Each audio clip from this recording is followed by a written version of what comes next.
Siap, gerak.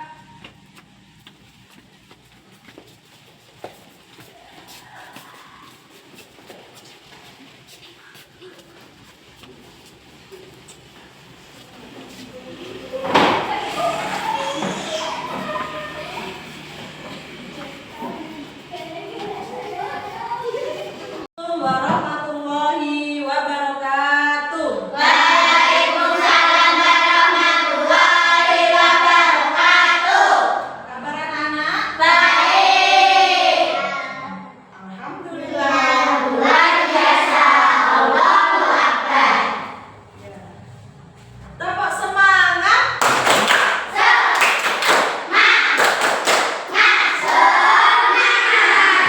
Oke, sebelum kita mulai pelajaran, marilah kita berdoa terlebih dahulu. Berdoa yang akan dipimpin oleh ketua kelas Ananda Rafa. Silakan disiapkan.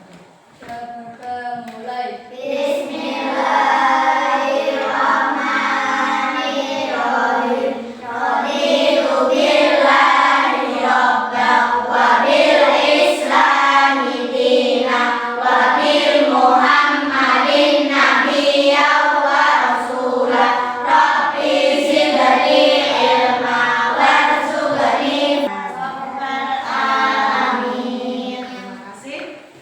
Apakah hari ini anak-anak ada yang tidak masuk? Boleh. Semua ya? Nah, semua sehat ya? Sebelum pembelajaran kita mulai, marilah kita membaca Asmaul Husna terlebih dahulu. Nahu ya Rahim, ya Maliku, ya Kudus, ya Salamu, ya Mu'min, ya Muhaimin, ya Aziz, ya Jabbarun, ya Kahir, ya Khaliqu, ya Bari, ya Musawwir, ya Ghafar, ya Qahhar, ya Wahhab, ya Razzaq, ya Fattah, ya Alimu, ya Khabir. Untuk pelajaran minggu kemarin, materinya apa ya? Tanda-tanda usia balik menurut ilmu fikih. Tanda-tanda usia balik menurut Ilmu fikih. Tanda-tandanya apa ya? Ada yang tahu? Ayo? Ya, Pila, coba. Satu, mimpi besar. Dua, menstruasi, bagian perempuan. Tiga, berumur 15. Untuk selanjutnya, kita akan melanjutkan materi yaitu tentang tanda-tanda usia balik menurut ilmu biologi. Untuk capaian pembelajaran nanti Ibu harap anak-anak mampu menganalisa tanda-tanda usia balik atau kedewasaan dan anak-anak dapat membuat mapping sederhana mengenai tanda-tanda usia balik dalam pandangan ilmu fikih dan ilmu biologi sehingga tertanam sikap tanggung jawab dan taat beribadah. Nah, selanjutnya untuk tujuan pembelajaran nanti anak-anak dapat menganalisis tanda-tanda usia balik atau kedewasaan menurut ilmu fikih dengan benar. Selanjutnya anak-anak dapat menganalisis tanda-tanda usia balik atau kedewasaan menurut ilmu biologi dengan benar. Yang ketiga, anak-anak dapat membuat mind mapping peta konsep mengenai tanda-tanda usia balik dalam pandangan ilmu fikih dan ilmu biologi dengan benar. Yang terakhir adalah membiasakan sikap bersyukur, taat beribadah, dan bertanggung jawab.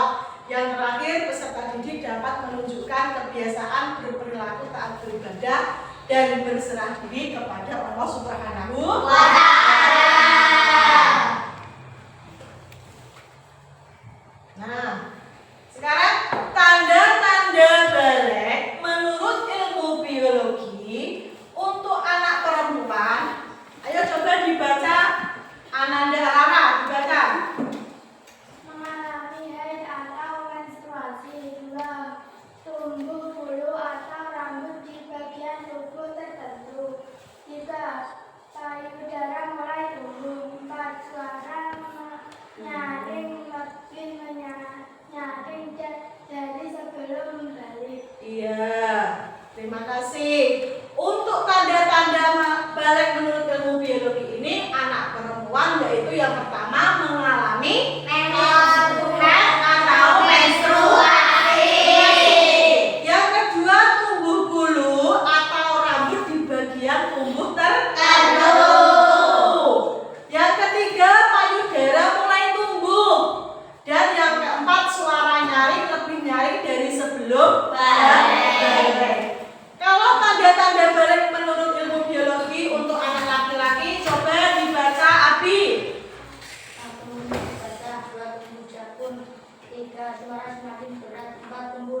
beberapa bagian tubuh tertentu. Iya.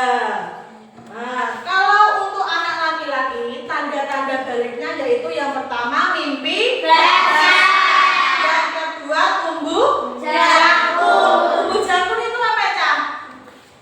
Iya, yang ada di tenggorokan itu namanya jangkung. Terus suara semakin berat.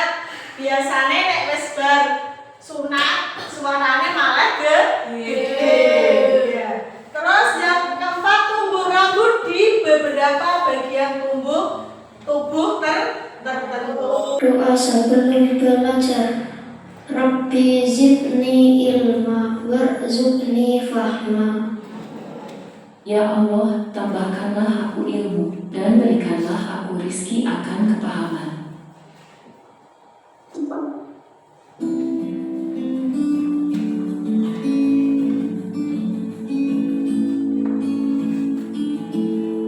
Assalamualaikum warahmatullahi wabarakatuh.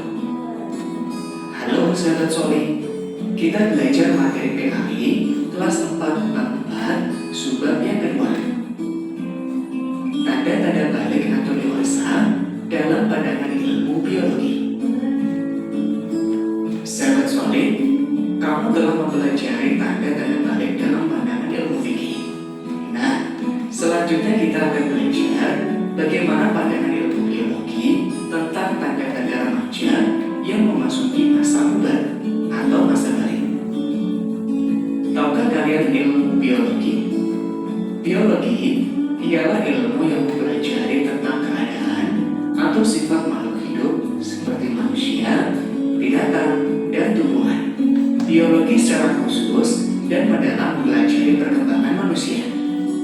Ayo, kita mengenal masa puber atau masa balik melalui tanda-tandanya dalam pandangan ilmu biologi.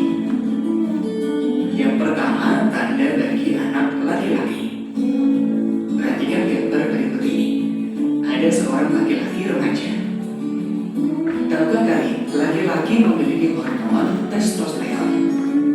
Nah, hormon ini berguna untuk menghasilkan sperma di dalam testis. Hormon ini juga mengatur hadirnya tanda-tanda seksual sekunder yang ditandai dengan adanya perubahan fisik. Perubahan fisik pada laki-laki diantaranya wajah yang ditubuhi kumis, jenggot, atau janggut, tumbuh rambut, kelamin dan ketiak, badan kelihatan lebih kekar dan berotot, tumbuh jangkung, dan suaranya terdengar lebih berat. Pertumbuhan badan bertambah cepat atau cepat besar. Adanya perkembangan mental. Laki-laki menjadi cenderung bersikap cuek, tenang, dan rasional. Bila mengalami masalah, maka ia cenderung diam dan menyelesaikan secara praktis.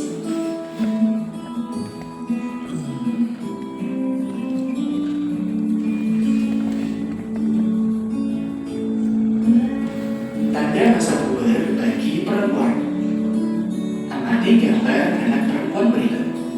Perkembangan pada perempuan dipengaruhi oleh hormon estrogen dan progesteron.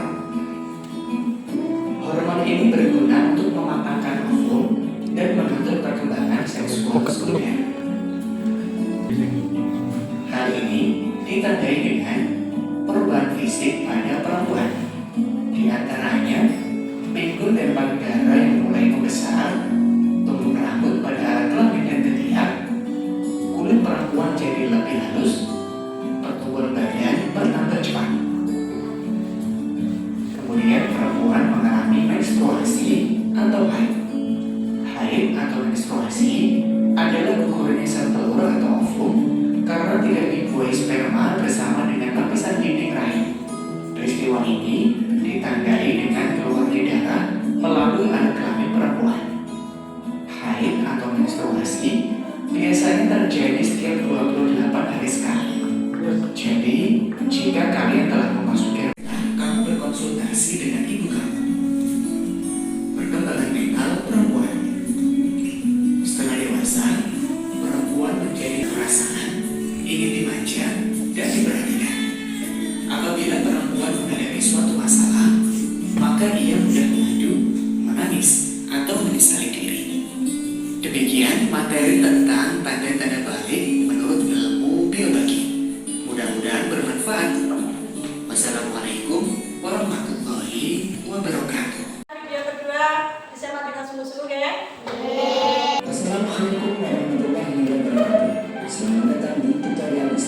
Money Production.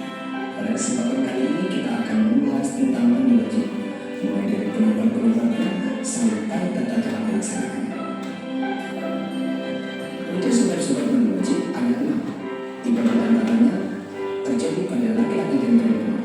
Untuk sisanya hanya terjadi pada perempuan saja. 3 sebab yang terjadi pada laki-laki dan perempuan adalah: yang pertama, masuknya hasyafah pada farji. Hasyafah adalah istilah kepala dekat, dan farji diartikan kubul atau bubuk.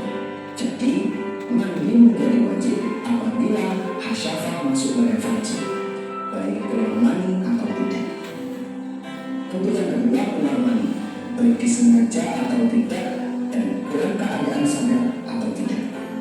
Untuk yang ketiga, mati, dan kewajiban itu dibebankan bagi orang yang masih hidup, dalam artian tidak dibebankan kepada si mati.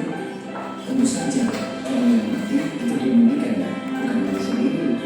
Untuk sebab yang terjadi hanya pada perempuan, yaitu haid, nifas, dan melahirkan. Mari kita menuju ke pembahasan selanjutnya, yaitu tata cara pelaksanaan mandi wajib. Mandi wajib memiliki 2 rukun. Yang pertama, niat. Niat harus dilakukan dalam hati bersamaan dengan air menyentuh kulit. Untuk niatnya, nawaitu husla liraf'il hadasil akbari fardhulillahi ta'ala. Untuk rukun yang kedua, yaitu meratakan air ke seluruh anggota tubuh bagian tubuh. Bagian tubuh meliputi permukaan tubuh, bulu atau rambut di permukaan tubuh, kemaluan perempuan yang terlihat ketika jongkok, kulit di balik kuku, kulit yang pecah saat luka, dan permukaan balik kulit laki-laki.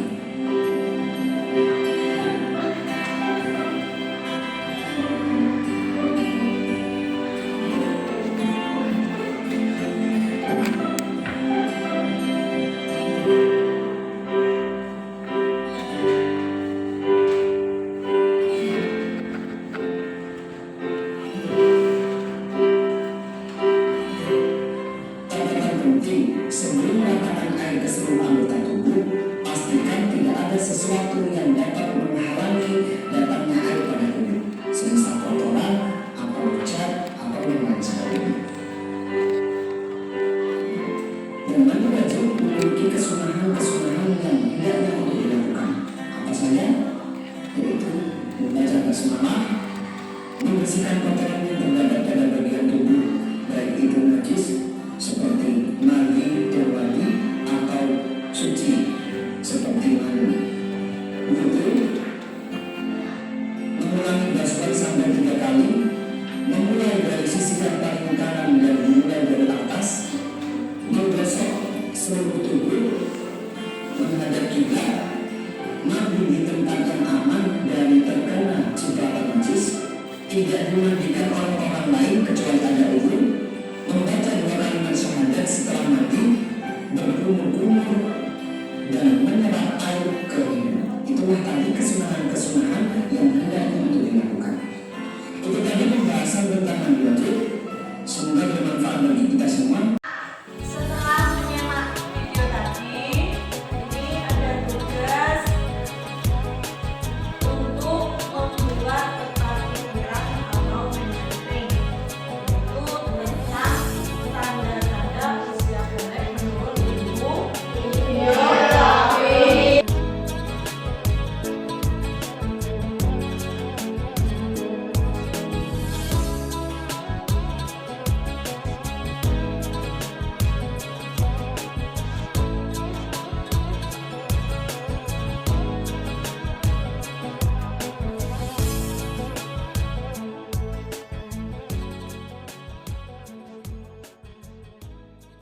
Assalamualaikum warahmatullahi wabarakatuh. Waalaikumsalam warahmatullahi wabarakatuh. Saya mau mempresentasikan hasil projek kelompok kami tentang tanda-tanda balik menurut ilmu biologi sebagai berikut. Tanda balik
kewajiban setelah usia balik. Oke. Marilah pembelajaran hari ini kita tutup dengan bacaan surat Al-Asr bersama-sama. Bismillahirrahmanirrahim.